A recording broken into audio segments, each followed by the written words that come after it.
Cockroach আন্দোলনের রেশ না কাটতেই এবার চাকরিপ্রার্থীদের বিক্ষোভকে ঘিরে উত্তেজনা ছড়িয়েছে বিহারের রাজধানী পাটনায়। 25 আগস্ট মঙ্গলবার মুখ্যমন্ত্রী সম্রাট চৌধুরীর বাসভবন ঘেরাওয়ের উদ্দেশ্যে মিছিল নিয়ে এগিয়ে যাওয়ার সময় পুলিশের বাধার মুখে পড়েন বিপুল সংখ্যক চাকরিপ্রার্থী ও শিক্ষার্থী।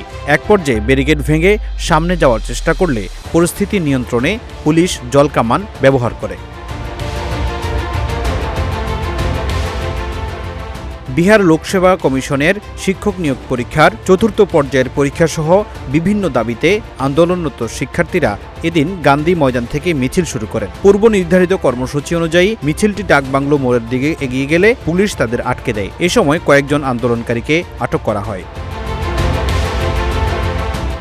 মিছিলকারীদের অনেকের হাতে ছিল জাতীয় পতাকা। ডাকবাংলো মোড়ে পুলিশের সঙ্গে তাদের ধস্তাধস্তি শুরু হয়। পরে আন্দোলনকারীদের একটি অংশ পুলিশের দেয়া ব্যারিকেড সরিয়ে সামনে এগিয়ে যাওয়ার চেষ্টা করলে পুলিশ জলকামান চালিয়ে তাদের ছত্রভঙ্গ করে।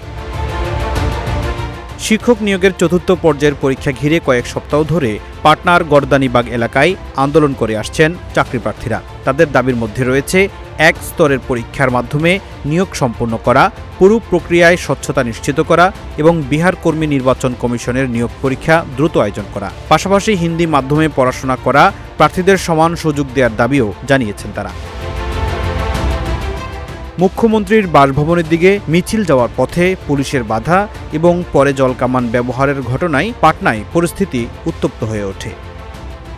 ফখরুল ইসলাম, ইত্তেফাক নিউজ।